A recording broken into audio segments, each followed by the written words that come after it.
Bihar police previous year question paper को आज हम देखने वाले हैं। Hello friends, welcome to the success Kendra. Friends देखिए, बिहार पुलिस न्यू वैकेंसी 2025 के लिए आज इस सेशन में हम लोग Bihar police previous year question को देखेंगे।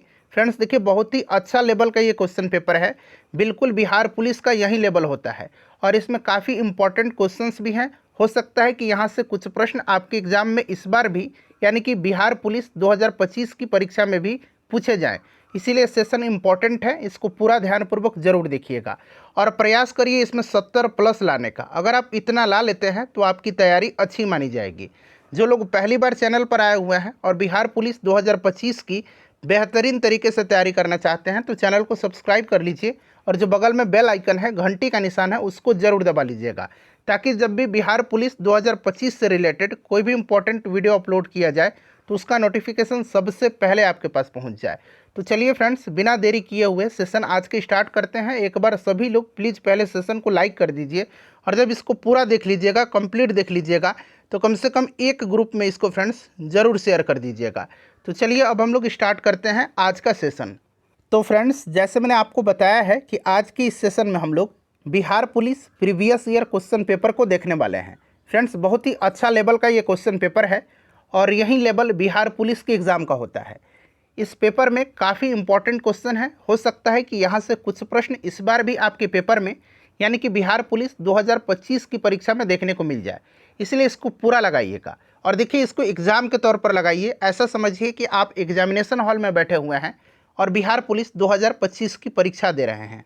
और फ्रेंड्स, ईमानदारी पूर्वक सेशन के एंड में आप सभी लोग अपना अपना स्कोर जो है ज़रूर कमेंट करके बताइएगा। चलिए पहला प्रश्न पढ़ेंगे। देखिए पहला प्रश्न क्या है, और यह Bihar police constable previous year question paper है, यानी कि बिहार पुलिस का प्रीवियस ईयर का ये पेपर है। देखिए, उपभोक्ता कानून 1986 क्यों अपनाया गया? उपभोक्ता कानून 1986 को क्यों अपनाया गया, यह आपसे पूछा जा रहा है। अगर आप आंसर जानते हैं तो आंसर कमेंट करते चलिए, इससे आपका रिवीजन भी होते चलेगा। और जो भी मैं एक्सप्लेन करके आपको एक्स्ट्रा फैक्ट्स बताऊंगा उसे आप ध्यानपूर्वक जरूर सुनिएगा। इससे क्या होगा कि एक प्रश्न के साथ साथ आपके 2 से 3 प्रश्न जो है इस तरह से कवर होते चलेंगे। ठीक है, अब ध्यान दीजिए, उपभोक्ता कानून 1986। अगर आपसे पूछा जाए कि उपभोक्ता संरक्षण अधिनियम कब आया था तो आपको याद रखना 1986 में। हालांकि यह पहला था, दूसरा अब आ चुका है उपभोक्ता संरक्षण अधिनियम 2019। देखिए, उपभोक्ता संरक्षण अधिनियम 2019 जो है, यह जो है उपभोक्ता संरक्षण अधिनियम 1986 का जगह ले लिया है। क्लियर, याद रखिएगा। और उपभोक्ता संरक्षण अधिनियम 2019 जो है, यह 20 जुलाई 2020 से प्रभावी है भारतवर्ष में। क्लियर, इतना पहले आप ध्यान रखिए। चलिए अब आते हैं उपभोक्ता कानून 1986 के बारे में। ठीक है फ्रेंड्स, तो देखिए, इसका उद्देश्य उपभोक्ताओं के हितों का संरक्षण, उपभोग्य वस्तुओं के संदर्भ में उनका अधिकार तथा शिकायत की स्थिति में ऐसी शिकायतों का सरल तरीके वाली मितव्ययी यानी कि कम खर्च वाली प्रक्रिया के जरिए त्वरित निपटारा करना है। चलिए अब एक एक करके देखिए। उपभोक्ताओं को बेईमानी से बचाने के लिए, बिल्कुल सही है। उपभोक्ताओं को सुरक्षा अधिकार प्राप्त कराने के लिए, ये भी सही है। और ग्राहकों की शिकायतों का सरल, द्रुत और कम खर्च में निपटारा के लिए, बिल्कुल तीनों के तीनों स्टेटमेंट सही है। तो उपभोक्ता कानून को इसीलिए अपनाया गया था। तो ऑप्शन डी यहाँ पर राइट आंसर हो जाएगा, उपर्युक्त सभी। चलिए अगला प्रश्न कर लेंगे। दूसरा प्रश्न है कि शैशव शब्द कौन सा संज्ञा पद है? शैशव शब्द कौन सा संज्ञा पद है? देखिए, शिशु शब्द से ध्यान रखिएगा, शिशु शब्द से बना हुआ है शैशव। शिशु शब्द से बना है शैशव और शैशव शब्द जो है यह भाववाचक संज्ञा को निरूपित करता है। किसको? तो भाववाचक संज्ञा को यह निरूपित करता है। चलिए उसके बाद देख लीजिएगा कि हीराकुंड नदी परियोजना किस नदी पर है? हीराकुंड जो है फ्रेंड्स, ये किस राज्य में पड़ता है? तो याद रखिएगा, उड़ीसा में पड़ता है। कहाँ पर पड़ता है? उड़ीसा में पड़ता है। और यह जो है आपको महानदी पर स्थित है। किस नदी पर है? महानदी पर स्थित है। क्लियर, ध्यान रखना, महानदी पर स्थित है। चलिए उसके बाद नेक्स्ट क्वेश्चन हमारा कि निम्नलिखित में से कौन बायोमास ऊर्जा का उदाहरण नहीं है? अब यहाँ पर देखिएगा, कौन इसमें से बायोमास ऊर्जा का उदाहरण नहीं है, यह आपसे पूछा गया है। ठीक है, चलिए तो यहाँ पर आप देखेंगे इसका राइट आंसर हो जाएगा परमाणु ऊर्जा। देखिए, लकड़ी, गोबर, कोयला ये बायोमास ऊर्जा के एग्जाम्पल हैं, बट परमाणु ऊर्जा नहीं है। ठीक है, याद रखिएगा इसमें। चलिए उसके बाद अगला प्रश्न करेंगे। और इस तरह से करीब हम लोगों ने 22 से 23 Bihar police previous year question paper कराया हुआ है। अगर आपने नहीं देखा है तो देखिएगा, लिंक डिस्क्रिप्शन बॉक्स में मिल जाएगा, या फिर आप चैनल पर चले जाइए और देखिए जब जाएंगे तो वीडियो रहता है, शॉर्ट रहता है, लाइव रहता है, उसी सेक्शन में आपको आगे प्लेलिस्ट मिल जाएगा। मैंने प्लेलिस्ट में आपका बिहार पुलिस 2025 के नाम से सारे वीडियोज़ को पुट कर दिया है। आप वहाँ पर जाकर के प्लेलिस्ट पर क्लिक करिए और सभी वीडियोज़ को देख लीजिए। देखिए, कर्क रेखा निम्नलिखित में से किस राज्य से नहीं गुजरती है, यह आपसे पूछा गया है। तो आपको पता है कि कर्क रेखा जो है यह लगभग भारत के मध्य से गुजरती है और यह 8 राज्यों से होकर के गुजरती है। कौन कौन से राज्य हैं, उंगली पर जरा काउंट करेंगे। राजस्थान, गुजरात, मध्य प्रदेश, छत्तीसगढ़, झारखंड, पश्चिम बंगाल, त्रिपुरा और मिजोरम। क्लियर। तो जाहिर सी बात है कि इसमें उड़ीसा से होकर के कर्क रेखा नहीं गुजरती है। ठीक है, चलिए उसके बाद देखिएगा KWH यानी कि किलोवाट आवर पढ़ेंगे। इसको किसकी इकाई है, किसकी यूनिट है। किलोवाट आवर जो है ये किसकी यूनिट है, तो फ्रेंड्स ये ऊर्जा की, किसकी है, ऊर्जा की यूनिट है। ठीक है, शक्ति का क्या होता है, शक्ति का यूनिट वाट होता है, ध्यान रखिएगा, बड़ा इंपॉर्टेंट है। ठीक है, त्वरण का क्या होता है, मीटर पर सेकंड स्क्वायर होता है, और वेग का मीटर पर सेकंड होता है। क्लियर हो गया। अच्छा, अब यहाँ पर बात आई है KWH की यानी कि किलोवाट आवर की। तो 1 किलोवाट आवर में 1000 वाट घंटा होता है, 1000 वाट घंटा होता है, इस चीज़ को ध्यान रखिएगा। ठीक है, या फिर 1 किलोवाट आवर में 3.6 गुना 10 के पावर 6 जूल होता है, ये भी साथ साथ आप ध्यान रखेंगे। चलिए अगला प्रश्न है कि भारत में प्रथम रेल टर्मिनस कौन है। भारत में प्रथम रेल टर्मिनस जो है ये कौन सा है, बताइए कौन सा है यहाँ पर। तो छत्रपति शिवाजी टर्मिनस है। ठीक है फ्रेंड्स, देश का पहला रेल टर्मिनस है। क्लियर। और इसके भवन को यूनेस्को द्वारा विश्व विरासत स्थल की सूची में शामिल भी किया गया है। चलिए फ्रेंड्स, उसके बाद नेक्स्ट क्वेश्चन है कि लार्वा का कुछ परिवर्तनों के जरिए वयस्क में बदलने की प्रक्रिया क्या कहलाती है। लार्वा का कुछ परिवर्तनों के जरिए वयस्क में बदलने की प्रक्रिया क्या कहलाती है, बताइए। तो फ्रेंड्स देखिए, इसको कहा जाता है, क्या कहा जाता है, मेटामॉर्फोसिस। ठीक है, यानी कि कायांतरण इसको कहा जाता है, इसको कायांतरण कहा जाता है। क्या कहा जाता है इसको कायांतरण कहा जाता है। ठीक है, चलिए उसके बाद देखिएगा कि अंतर्राष्ट्रीय व्यापार के संदर्भ में डंपिंग शब्द का क्या अर्थ है। डंपिंग शब्द का यहाँ पर अर्थ पूछा गया है, बताइए। राइट आंसर यहाँ पर क्या हो जाएगा, सभी ऑप्शन को देख लीजिए। डंपिंग शब्द का अर्थ, ठीक है ना, थोड़ा सा छोटा कर देता हूँ ताकि पूरा आपको दिखाई दे। अब दिख रहा है क्या, हाँ अब दिख रहा है, आपको प्रॉपर दिख रहा है। बताइए अंतर्राष्ट्रीय व्यापार के संदर्भ में डंपिंग शब्द का अर्थ। तो देखिए फ्रेंड्स, अगर हम बात करते हैं अंतर्राष्ट्रीय व्यापार के संदर्भ में डंपिंग का अर्थ है तो उत्पादन की वास्तविकता लागत से कम या उसके घरेलू बाजार के मूल्य के नीचे की कीमतों पर निर्यात करना होता है, यही डंपिंग कहलाता है। तो यहाँ पर राइट आंसर आपका ऑप्शन नंबर सी हो जाएगा। ठीक है, चलिए अगला प्रश्न करेंगे कि बौद्ध धर्म के संस्थापक को। फ्रेंड्स, सेशन में आगे बढ़ने से पहले हम बात करने वाले हैं बिहार पुलिस कांस्टेबल एग्जाम 2025 की बेस्ट बुक के बारे में, जो कि चक्षु पब्लिकेशन का है। यहाँ पर आप देख भी सकते हैं चक्षु पब्लिकेशन का बिहार पुलिस कांस्टेबल 2025 के लिए यह सबसे बेस्ट बुक है।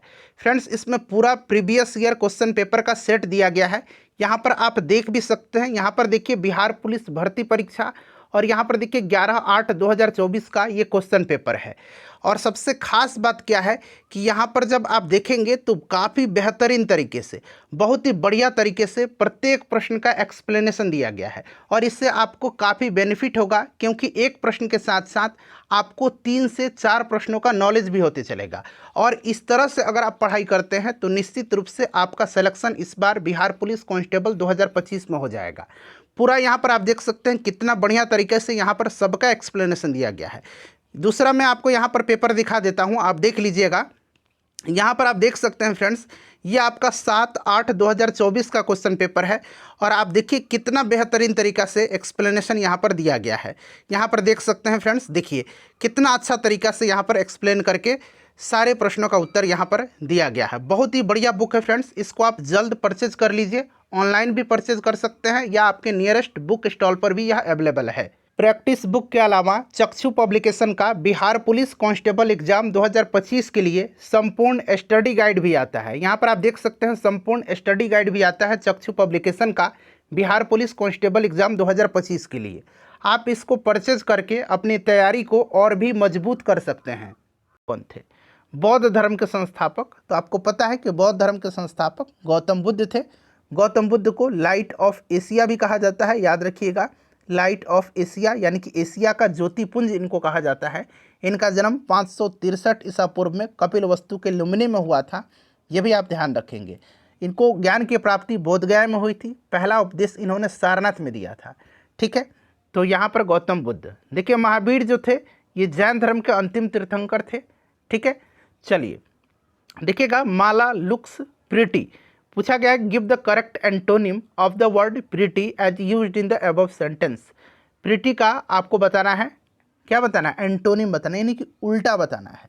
तो प्रीति शब्द का सुंदर होता है तो इसका अगली हो जाएगा, तो यहाँ पर देखिए अगली राइट आंसर हो जाएगा। अगली मतलब बदसूरत।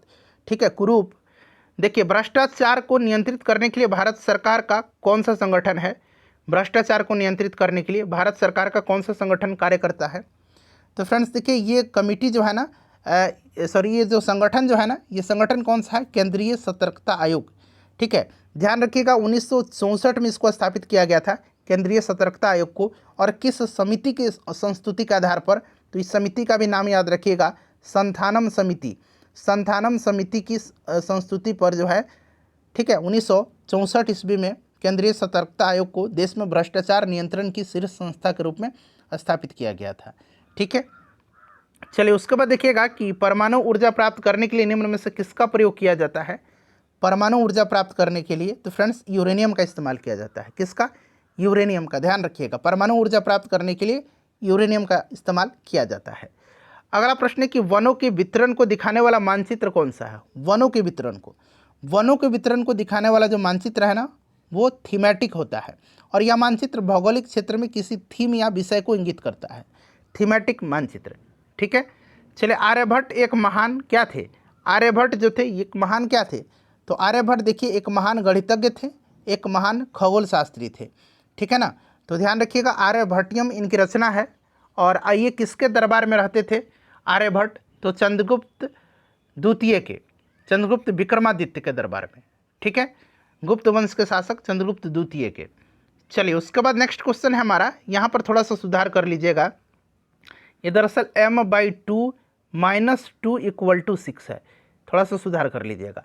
तो अब इसको सॉल्व करिएगा, तो ये माइनस में है तो इधर प्लस जाएगा, तो ये 8 हो जाएगा, m/2 = 8 और m = अब 16 हो जाएगा। तो यहाँ पर ऑप्शन डी हो जाएगा। ठीक है फ्रेंड्स, चलिए उसके बाद अगला प्रश्न करेंगे कि अधिकरण कारक के चिन्ह क्या है। अधिकरण कारक के चिन्ह, तो कर्ता ने कर्म को करण से, ये सब आपने पढ़ा हुआ ना। अधिकरण में पर क्या होता है, में और पर होता है, तो में पर यहाँ पर दे रखा है ऑप्शन सी में। क्लियर, चलिए आगे बढ़ेंगे। अब नेक्स्ट क्वेश्चन करेंगे कि यदि किसी तत्व की परमाणु संख्या 16 है, कोई तत्व है उसकी परमाणु संख्या 16 है और द्रव्यमान संख्या 32 है, तो न्यूट्रॉन की संख्या क्या होगी। तो 32 - 16 = 16, उसमें न्यूट्रॉन की संख्या हो जाएगी। ऑप्शन यहाँ पर सी बिल्कुल राइट आंसर हो जाएगा। क्लियर, कोई डाउट। चलिए उसके बाद देखिएगा कि fill in the blanks. He travels, खाली स्थान दिया गया है कार, तो क्या होगा यहाँ पर, ही ट्रेवल्स बाई प्रीपोजिशन का यहाँ पर इस्तेमाल होता है, ही ट्रेवल्स बाई कार। ठीक है, ध्यान रखना आपको। चलिए देखिएगा कि निम्न में से कौन सा शून्य को नहीं दर्शाता है। शून्य को नहीं दर्शाता है, तो फ्रेंड्स यहाँ पर देखेंगे तो ये अनंत हो जाएगा ना, ये इन्फिनिटी हो जाएगा, तो ये शून्य को नहीं दर्शाता। बाकी ये 0 हो जाएगा, ये भी 0 हो जाएगा, 10 - 10 हो जाएगा आपका 0/2, ये भी 0 होता है। ठीक है, ये अनंत हो जाएगा, तो ये जो है शून्य को नहीं दर्शा रहा है। चलिए स्कोर जरूर कमेंट करके बताइएगा। पढ़ना शब्द किस प्रकार की क्रिया है, सिर्फ पढ़ना जो है ना किस प्रकार की क्रिया है बताइए। तो यहाँ पर देखिए ये आपका पढ़ना, कुछ तो आप पढ़ेंगे ना, कुछ तो पढ़ेंगे, किताब पढ़ेंगे, चिट्ठी पढ़ेंगे, कुछ भी पढ़ेंगे आप, तो कुछ पढ़ेंगे तो सकर्मक क्रिया हो जाएगा। जैसे राम किताब पढ़ रहा है, तो राम तो पढ़ रहा है, क्रिया तो हो रही है, लेकिन उसमें कर्म भी है, तो इसीलिए ये सकर्मक क्रिया होगा। ठीक है, चलिए उसके बाद नेक्स्ट क्वेश्चन है कि भारत में रबड़ का उत्पादन करने वाला अग्रणी राज्य कौन सा है। भारत में रबड़ का उत्पादन सबसे ज़्यादा कहाँ पर होता है, चलिए बताइएगा। तो फ्रेंड्स ये आपका केरला हो जाएगा इसमें से। चलिए नेक्स्ट क्वेश्चन है हमारा कि परमाणु के केंद्र के चारों ओर इलेक्ट्रॉन बिना ऊर्जा खोए वृत्ताकार पथ पर घूमता है, यह किसने कहा था। परमाणु के केंद्र में, परमाणु के केंद्र, मान लीजिए ये केंद्र है आपका, परमाणु के केंद्र के चारों ओर ठीक है ना, चारों ओर इलेक्ट्रॉन बिना ऊर्जा खोए वृत्ताकार पथ पर घूमता है, यह किसने कहा था? तो फ्रेंड्स ये कहा था किसने? तो ये कहा था नील बोर ने। नील बोर ने कहा था, तो यहाँ पर बोर राइट आंसर हो जाएगा। ठीक है, नील बोर ने कहा था। चलिए उसके बाद देख लीजिएगा, रोंगजन जो थे इन्होंने एक्सरे का खोज किया था, आपको पता है। चलिए उसके बाद देख लीजिएगा, इसका मान आपको निकालना है। ठीक है फ्रेंड्स, तो ये सब आप सॉल्व करिएगा, आप आसानी से इसको बना लीजिएगा। ठीक है, चलिए अब देखिए ये a प्लस बी का होल स्क्वायर है, a माइनस बी का होल स्क्वायर है, इसको सॉल्व कर दीजिएगा तो आपका आंसर इसमें से ऑप्शन सी निकल के आ जाएगा। चलिए उसके बाद अगला प्रश्न करेंगे। हाँ, समीकरण v equal to u plus a t क्या जानकारी देता है? देखिए ये v है, ये u है, ये फाइनल वेलोसिटी, ये इनिशियल वेलोसिटी, ये त्वरण है और ये टाइम है। बताइए। ठीक है, अंतिम वेग, प्रारंभिक वेग, त्वरण और समय। चलिए बताइए ये क्या आपको जानकारी देता है? थोड़ा सा दिमाग लगा करके इसका आंसर आप मुझे कमेंट करके बताइए। तो देखिए ये दिखा रहा है कि वेग समय का एक फंक्शन है। क्या दिखा रहा है? कि वेग जो है समय का एक फंक्शन है। ठीक है, समय के संबंध में वस्तु की स्थिति में परिवर्तन को उस वस्तु की गति कहा जाता है। ठीक है ना, तो यहाँ पर ऑप्शन बी हो जाएगा। चलिए उसके बाद देखिए, राजनीति कभी धर्म से अलग नहीं हो सकती है, यह किसने कहा था? यह स्टेटमेंट किनका है कि राजनीति कभी भी धर्म से अलग नहीं हो सकती है? तो फ्रेंड्स ये गांधी जी ने कहा था। ठीक है ना, गांधी जी ने कहा था। ध्यान रखेंगे, उनका कहना था कि अगर धर्म को राजनीति से अलग कर देंगे तो राजनीति दूषित हो जाएगी। ठीक है, लोग इसमें बेईमान बन जाएंगे। अगर धर्म इनमें समाहित रखेंगे तो लोग ईमानदारी से नहीं, अच्छे ढंग से काम करेंगे और देश की उन्नति होगी। तो महात्मा गांधी हो जाएंगे। लोकतंत्र का सबसे बुनियादी परिणाम क्या है? लोकतंत्र का, डेमोक्रेसी का, लोकतंत्र का जो है सबसे बुनियादी जो है लोकतंत्रात्मक शासन प्रणाली में क्या होता है? सरकार जनता के प्रति प्रत्यक्ष रूप से उत्तरदायी होती है, यानी कि नागरिकों के प्रति जवाबदेही। ठीक है ना, नागरिकों के प्रति जवाबदेही। तो ऑप्शन नंबर यहाँ पर ए हो जाएगा। चलिए उसके बाद देखिएगा कि भारतीय अर्थव्यवस्था में परिवहन का सर्वप्रमुख साधन कौन सा है? परिवहन का सर्वप्रमुख साधन भारतीय अर्थव्यवस्था में, तो सबसे प्रमुख साधन की बात करते हैं तो राजमार्ग ही है सबसे प्रमुख। हमारे यहाँ ज़्यादा ट्रांसपोर्टेशन किससे होता है बताइए? तो यहाँ पर राजमार्ग हो जाएगा। ठीक है, चलिए पयोधी शब्द जो है निम्न में किसका पर्यायवाची है? पयोधी। पयोधी, पयोधी शब्द इसका मतलब समुद्र होता है। ठीक है ना, समुद्र, समुद्र, तो पयोधी समुद्र। ऑप्शन नंबर यहाँ पर आपका बी करेक्ट आंसर हो जाएगा। चलिए उसके बाद आगे बढ़ेंगे कि निम्न में से सही कथन कौन सा है बताना है। तेल पानी में मिल जाता है, स्टोन पानी में घुलनशील है, पत्थर पारदर्शी और कांच अपारदर्शी होता है, चीनी पानी में घुलनशील है। बताइए कौन सा सही है? सिंपल सा क्वेश्चन है, बता दीजिए। तो इसमें से है चीनी पानी में घुलनशील है, ऑप्शन डी। बाकी ये सारा गलत है। तेल पानी में नहीं मिलता है, तैर जाता है ऊपर। स्टोन यानी कि पत्थर पानी में नहीं घुलता है। पत्थर पारदर्शी थोड़ा होता है, पत्थर अपारदर्शी होता है और कांच पारदर्शी होता है, ये भी गलत है। चलिए उसके बाद देखिएगा कि संयुक्त राष्ट्र सुरक्षा परिषद के अस्थायी सदस्य, संयुक्त राष्ट्र सुरक्षा परिषद के अस्थायी सदस्य, थोड़ा सा इसके बारे में जानिए। संयुक्त राष्ट्र का जो सुरक्षा परिषद है इसमें 5 अस्थायी सदस्य हैं। कितने? 5 अस्थायी सदस्य हैं। कौन कौन से? तो ब्रिटेन यानी कि यूके, फ्रांस, रसिया, अमेरिका और चाइना। क्लियर हो गया? ये 5 देश जो हैं अस्थायी सदस्य हैं। ठीक है फ्रेंड्स, नाम एक बार मैं और रिपीट कर देता हूँ। अमेरिका, रूस, यूके, फ्रांस और चीन, ऑप्शन डी। ठीक है, और इसमें 10 अस्थायी सदस्य होते हैं, ये भी आप नाम ध्यान रख सकते हैं संख्या। चलिए, और इन्हीं 5 देशों के पास वीटो पावर है। ठीक है, चलिए उसके बाद देखिएगा कि जीएसटी लागू करने वाला पहला राज्य कौन सा है? जीएसटी लागू करने वाला पहला राज्य, अब देखिए जीएसटी अगर हम बात करते हैं सबसे पहले किस देश में लागू हुआ था? तो फ्रांस में। ठीक है ना, फ्रांस में हुआ था। और यहाँ पर ध्यान दीजिएगा, भारत में अगर बात करते हैं जीएसटी लागू करने वाला पहला राज्य, तो फ्रेंड्स ये पहला राज्य जो है ये कौन सा है? तो ये असम है। ठीक है, चलिए उसके बाद देखिएगा कि संस्कृत के जो शब्द मूल रूप से, ध्यान से पढ़ना है, संस्कृत के जो शब्द मूल रूप से हिंदी में प्रयोग किए जाते हैं उन्हें क्या कहते हैं बताइए? तो जो शब्द संस्कृत के मूल रूप से हिंदी में जो है प्रयोग किए जाते हैं उनको हम लोग तत्सम बोलते हैं। ठीक है, तत्सम बोलते हैं। तत्सम, तद्भव, देशज, विदेशज आपने पढ़ा है ना। चलिए हिंदी साहित्य का सबसे प्रसिद्ध उपन्यासकार किसे माना जाता है? हिंदी साहित्य का सबसे प्रसिद्ध उपन्यासकार मुंशी प्रेमचंद जी को माना जाता है। उनका मूल नाम क्या था? तो धनपत राय था। उनका मूल नाम क्या था? तो धनपत राय। धनपत राय इनका मूल नाम था। ठीक है फ्रेंड्स, और उन्हें सम्मानपूर्वक उपन्यास सम्राट के उपनाम से भी संबोधित किया जाता है। गोदान, रंगभूमि, कर्मभूमि, सेवा सदन, ये सब इनकी प्रमुख रचनाएं हैं, याद रखिएगा। चलिए उसके बाद देखिएगा मैथ का क्वेश्चन है, यहाँ पर मैं आपको आंसर बता देता हूँ। ठीक है, पूछ रहा है कि एक घनाभाकार डिब्बे की लंबाई है, ठीक है, इतना चौड़ाई है और ऊंचाई दिया है, उसका आयतन क्या होगा। तो घनाभ का आयतन क्या होता है, लंबाई गुना चौड़ाई गुना ऊंचाई। अब सबको यहाँ पर गुना कर दीजिए, 2AB गुना 3AC गुना 2AC गुना करके निकाल लीजिएगा, तो आपका आ जाएगा 12 EQ BC², 12 EQ BC²। ठीक है, चलिए उसके बाद देखिए दास कैपिटल पुस्तक का लेखक कौन है। दास कैपिटल किसने लिखा है, काफ़ी इंपॉर्टेंट है। दास कैपिटल ये कार्ल मार्क्स की रचना है। और कम्युनिस्ट मैनिफेस्टो भी याद रखिएगा, कम्युनिस्ट मैनिफेस्टो, ठीक है, कम्युनिस्ट मैनिफेस्टो ध्यान रखिएगा आप, ये भी कार्ल मार्क्स की है।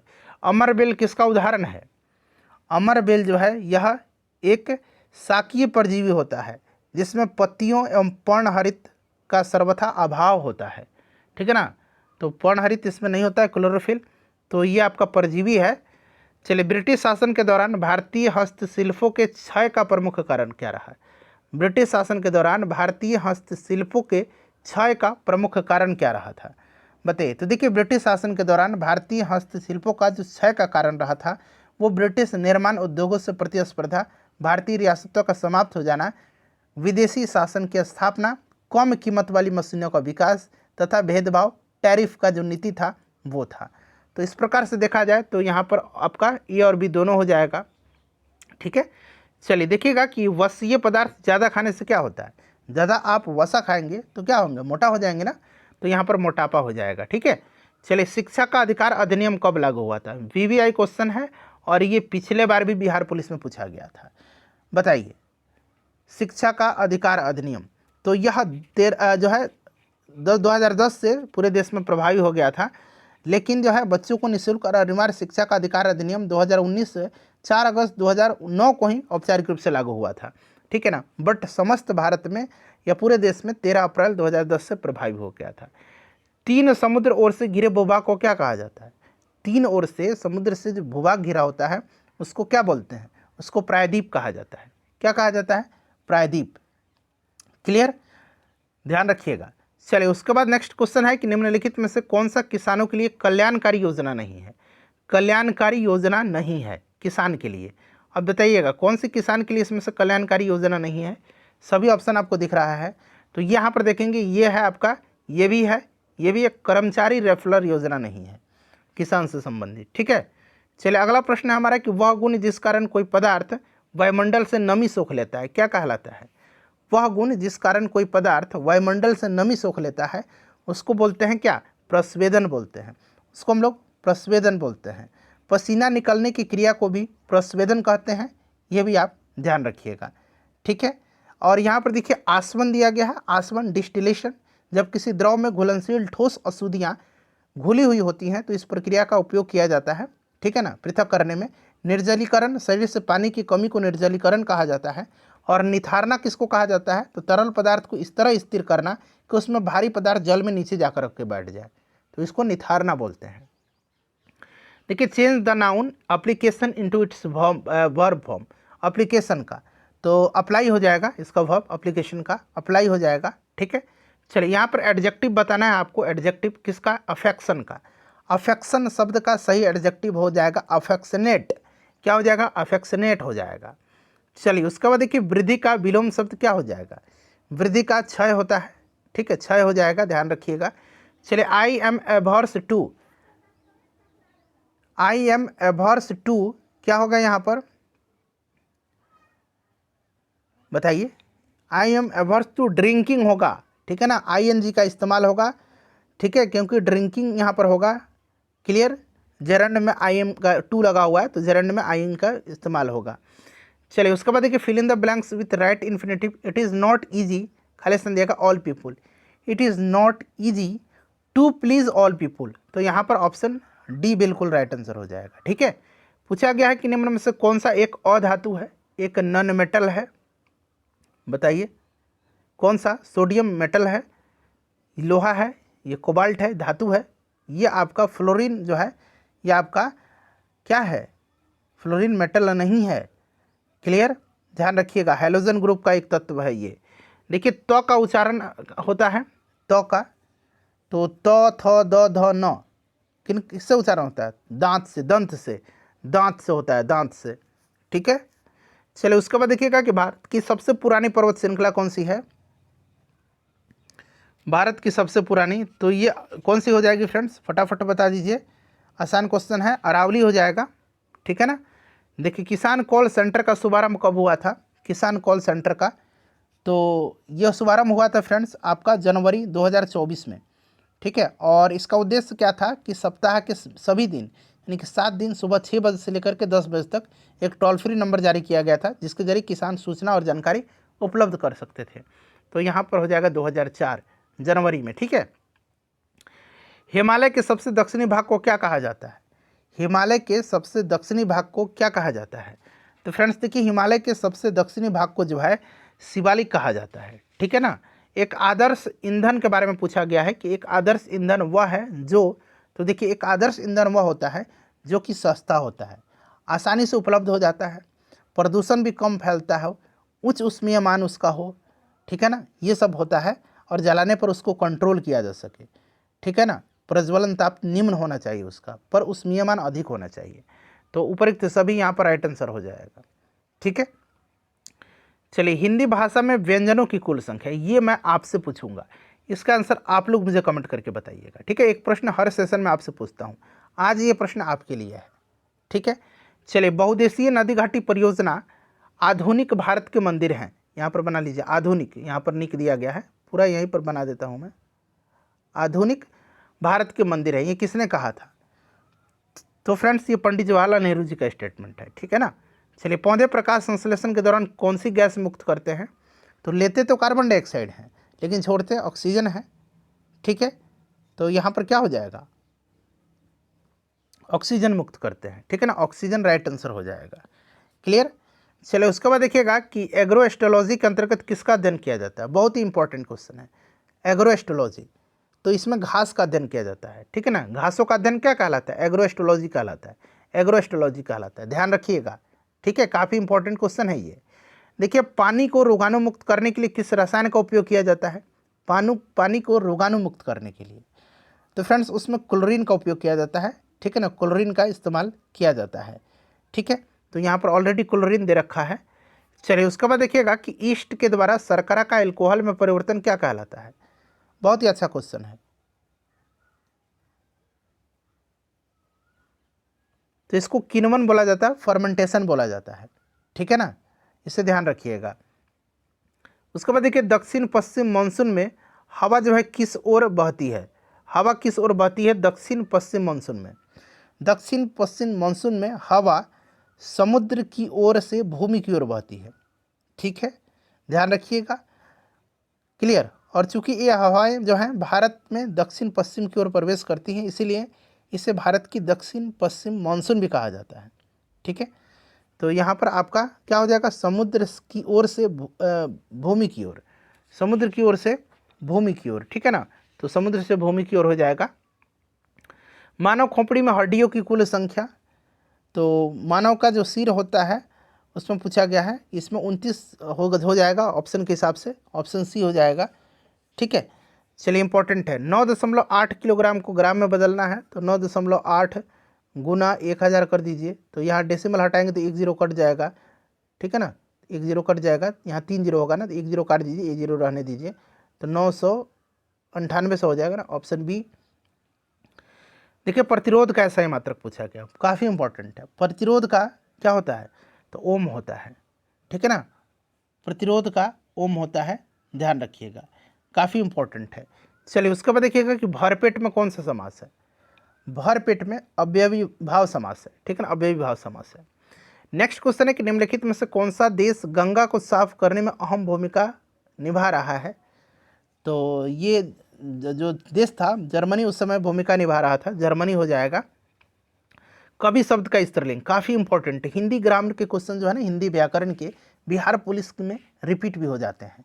तो देखिए फ्रेंड्स, इसमें अगर हम बात करते हैं तो ध्यान रखना आपको कवि शब्द में कौन सा आपसे पूछा गया है कि स्त्रीलिंग रूप इसमें से कौन सा है। तो कवि का कवित्री होता है। क्या होता है? कवि का कवित्री होता है। बट ये लिखना ज़्यादा इंपॉर्टेंट होता है, क्योंकि अगर इसका उच्चारण आप नहीं जानेंगे ना तो गलती पर टिक लगा देंगे। इसलिए ध्यान रखिएगा, कवित्री होता है, ये वाला करेक्ट होगा। पोलियो और चेचक रोग होता है। तो पोलियो जो होता है ये वायरस से होता है, चेचक भी होता है ये वायरस से होता है। ठीक है, तो ये आपके विषाणु के संक्रमण से होने वाले रोग हैं, वायरस के संक्रमण के कारण होते हैं। ठीक है, चलिए उसके बाद देखिएगा कि क्षेत्रफल की दृष्टि से भारत का सबसे बड़ा राज्य। तो देखिए जनसंख्या की दृष्टि से तो उत्तर प्रदेश है, बट क्षेत्रफल की दृष्टि से राजस्थान सबसे बड़ा है। ठीक है, राजस्थान है, राजस्थान सबसे बड़ा है क्षेत्रफल की दृष्टि से। ठीक है फ्रेंड्स, इसको आप ध्यान रखिएगा। चलिए उसके बाद नेक्स्ट क्वेश्चन है कि पौधों में जल का परिवहन होता है किसके द्वारा? तो जल जाइलम के द्वारा और भोज्य पदार्थ खाद्य पदार्थ फ्लोएम के द्वारा। चलिए उसके बाद देखिएगा कि find the correct adverb of affection. Adverb बताना है अफेक्शन का, तो क्या हो जाएगा इसका? अफेक्शनेटली हो जाएगा, अफेक्शनेटली।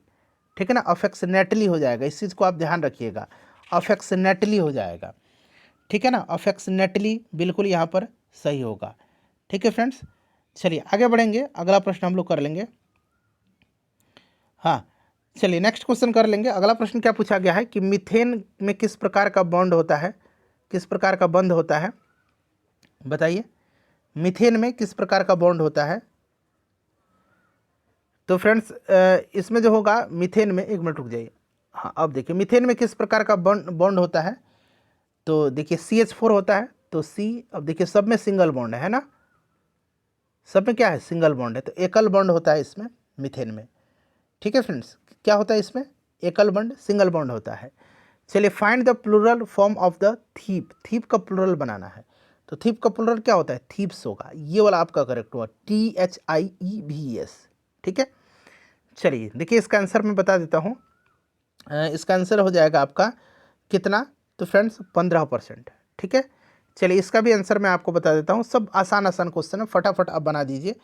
ठीक है, इसका आंसर आपका 20 हो जाएगा, 20%। चलिए निम्न में से देखिए, निम्नलिखित में से स्थित कौन सा अरब सागर में स्थित द्वीप समूह है? तो अरब सागर में जो है लक्षद्वीप है। ठीक है, अरब सागर में मतलब हिंद महासागर स्थित दक्षिणी अरब सागर में भारत का लक्षद्वीप स्थित है, और अंडमान निकोबार बंगाल की खाड़ी में है। तो ये सब आप ध्यान रखिएगा। ठीक है ना, चलिए उसके बाद देखिएगा कि बस के अचानक रुक जाने की स्थिति में बस में सवार यात्री आगे की ओर झुक जाते हैं। बिल्कुल सही बात है, ऐसा न्यूटन के किस नियम के चलते होता है बताइए? तो न्यूटन की गति के किस नियम के कारण? तो ये प्रथम नियम है, जिसको कि जड़त्व कहा जाता है, जड़त्व का नियम। ठीक है, इसी में होता है ऐसा, जब ब्रेक लगाएंगे तो आगे की तरफ झुक जाएंगे। ठीक है, तो गति का प्रथम नियम है ये। चलिए उसके बाद देखिएगा कि राम ने एक साइकिल खरीदा। मैथ का क्वेश्चन है, बहुत ही आसान है, खरीदता 1000 में और बेच देता है इतना में, तो 300 का लाभ हुआ उसको। तो बहुत ही आसानी से आप इसको बना लेंगे। ठीक है, तो लाभ प्रतिशत निकालना है, तो आपको पता है कि लाभ प्रतिशत बराबर लाभ बटा क्रय मूल्य गुना 100 होता है। तो लाभ 300 हुआ, क्रय मूल्य 1000 रुपया हुआ, गुना 100। तो 2 जीरो से 2 जीरो काट दीजिए, 1 जीरो से यहाँ काट दीजिए, 30% आंसर निकल के आ जाएगा। चलिए इस तरह के मैथ के क्वेश्चन आप सॉल्व करेंगे। निम्नलिखित में से किसमें सिट्रिक एसिड प्रचुरता में पाया जाता है? प्रचुरता से, तो जितने भी खट्टे फल है ना उनमें सिट्रिक एसिड पाया जाता है, जैसे कि नींबू, संतरा, इन सब में। ठीक है, तो नींबू यहाँ पर है, सिरका में एसिटिक एसिड। ठीक है, चलिए परिधि शब्द का समानार्थी शब्द बताना है। तो परिधि ये होता है चारों तरफ, तो परिधि कहिए या इसको परिमाप कहिए। ठीक है ना, जैसे हम आयत का है तो आयत के चारों तरफ को क्या बोलते हैं? परिमाप बोलते हैं, परिमाप हो जाएगा। निम्नलिखित में से कौन सी नदी अरब सागर में गिरती है? तो देखिए इसमें से महानदी जो है ये नहीं गिरेगी, गोदावरी, कावेरी नहीं, नर्मदा जाकर के अरब सागर में गिरती है। और नर्मदा जो है ना ये आपका एस्सूरी का निर्माण करती है। किसका? एस्सूरी का निर्माण। ये डेल्टा नहीं बनाती है, डेल्टा ये जो आपके बंगाल की खाड़ी में गिरती है वो सारी नदी है, जैसे गंगा डेल्टा बनाती है, ये नर्मदा एस्सूरी का निर्माण करती है। ठीक है, चलिए फ़ारेनहाइट पैमाने का पाठ्यक्रम या पाठ्यकांक सेल्सियस पैमाने के ताप पर 5 गुना पाठ्यांक होगा, किस पर? बता दीजिए। तो बहुत ही आसान है, देख लीजिएगा कि C/100 इक्वल टू F-32/180, ये रिलेशन होता है फ़ारेनहाइट और सेल्सियस का। तो कह रहा है कि 5 गुना होगा। मान लीजिए सेल्सियस x मान लेते हैं, तो कह रहा है कि 5 गुना पाठ्यांक होगा तो इसको हम लोग सी को एक्स मान लिए, तो एक्स बटा 100, तो एफ को हमने कितना मान लिया 5x हो गया ऑटोमेटिक, 5 गुना माइनस 32 बटा 180। अब चलिए इसको सॉल्व कर दीजिएगा, सॉल्व कर दीजिएगा तो 10 डिग्री इसका आंसर निकल के आ जाएगा। ठीक है, चलिए उसके बाद देखिएगा यदि लोलक की लंबाई दुगुनी कर दी जाए तो उसके आवर्तकाल पर क्या प्रभाव पड़ेगा। तो देखिए टी जो होता है आवर्तकाल डायरेक्टली प्रोपोर्शनल होता है एल का, ठीक है, रूट अंडर एल का। ठीक है, अब वही कह रहा है कि यदि लोलक की लंबाई को दुगुनी कर दिया जाए, जब हम दुगुनी कर देंगे तो लोलक की आवर्तकाल पर क्या प्रभाव पड़ेगा, बता दीजिए, आवर्तकाल पर क्या प्रभाव पड़ेगा। सही से आंसर इसका कमेंट करिए, सोच समझ करके इसका आंसर कमेंट करिएगा। चलिए बताइए, राइट आंसर फ्रेंड्स इसका ऑप्शन सी हो जाएगा, यह √2 गुना हो जाएगा। ठीक है ना, ध्यान रखिएगा। चलिए नेक्स्ट क्वेश्चन कर लेंगे कि चिकित्सा के रूप में एक्सरे का प्रयोग निम्नलिखित में से किस प्रकार की बीमारी के लिए किया जाता है। तो एक्सरे जो किया जाता है ना, इसका प्रयोग किया जाता है विकृति जन्य प्रकार की बीमारी के लिए, एक्सरे वगैरह किया जाता है विकृति जन्य, जैसे टूट फूट गया। ठीक है ना, चलिए रोंगजन ने किया था एक्सरे का खोज। देखिएगा कि जिसके नीचे पदार्थ ठंडा नहीं हो सकता है वह न्यूनतम संभावित तापमान कौन सा है, जिसके नीचे पदार्थ ठंडा नहीं हो सकता है।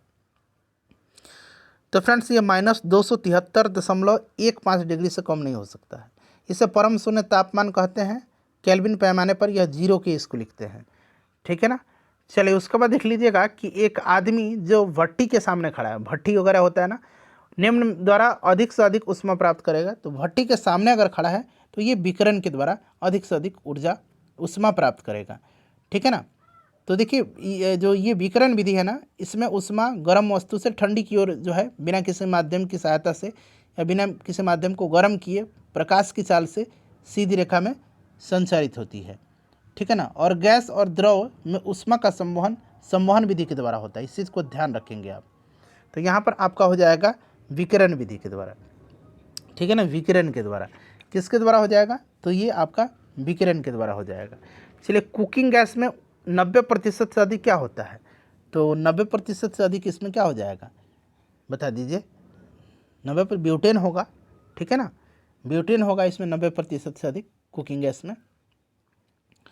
चलिए उसके बाद देखिएगा किस अम्ल से दूध में खट्टापन पैदा होता है। दूध में खट्टापन तो लैक्टिक एसिड के कारण होता है, और मांसपेशी में खिंचाव भी इसी लैक्टिक एसिड के कारण होता है। टार्टरिक अम्ल पाया जाता है कच्चे आम में, इमली में भी टार्टरिक अम्ल पाया जाता है। ठीक है, चलिए देखिएगा 18 कैरेट सोना में शुद्ध स्वर्ण का प्रतिशत कितना है, तो ये आप निकाल लीजिएगा, इतना आसान है। 18 कैरेट में शुद्ध स्वर्ण की प्रतिशत 75% होती है। 24 कैरेट तो पूरा फुल मतलब प्योर हो गया, तो 18 कैरेट में आप नहीं निकाल लीजिएगा 75%। ठीक है, तो 75%। चलिए उसके बाद देखिए निम्नलिखित में से किसे भारी जल कहा जाता है। भारी जल कहा जाता है, तो देखिए भारी जल जो है ये कहा जाता है किसको, बताइए फ्रेंड्स। भारी जल कहा जाता है ड्यूटेरियम ऑक्साइड को। ड्यूटेरियम ऑक्साइड को D2O इसको बोला जाता है। ठीक है, ड्यूटेरियम ऑक्साइड को। चलिए गंदे सार्वजनिक मूत्रालय से निम्न में से कौन सी गैस निकलती है, बताइए। जो पब्लिक टॉयलेट होता है ना बाहर, उसमें से चुभने वाली गैस निकलती है, और ये अमोनिया गैस होती है। ठीक है, चलिए उसके बाद देखिएगा लाफिंग गैस क्या है, काफ़ी इंपॉर्टेंट क्वेश्चन है, बहुत ही आसान है। इसको लाफिंग गैस को बोला जाता है नाइट्रस ऑक्साइड। क्या बोला जाता है, नाइट्रस ऑक्साइड बोला जाता है। ध्यान रखिएगा, इसको क्या बोलते हैं, इसको बोलते हैं हम लोग नाइट्रस ऑक्साइड। ठीक है, चलिए उसके बाद देखिएगा कि प्लास्टर ऑफ पेरिस के सेट होने की प्रक्रिया में क्या होता है।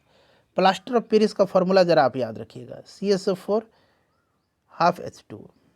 ठीक है, प्लास्टर ऑफ पेरिस का फॉर्मूला, इसको कैल्शियम सल्फेट हेमीहाइड्रेट भी बोला जाता है। ठीक है, ध्यान रखिएगा। और इसमें क्या होता है, सेट होने की प्रक्रिया में अनहाइड्रेट्स के बनने का हाइड्रेशन होता है, अनहाइड्रेट्स के बनने का हाइड्रेशन होता है। चलिए उसके बाद देखिए NaOH सूत्र वाले एक यौगिक का सामान्य नाम क्या है। तो फ्रेंड्स इसका नाम क्या है, कास्टिक सोडा। इसको हम लोग कास्टिक सोडा बोलते हैं। क्या बोलते हैं, कास्टिक सोडा बोलते हैं। ठीक है, बेकिंग सोडा का क्या होता है, NaHCO3 होता है, ये बेकिंग सोडा का है।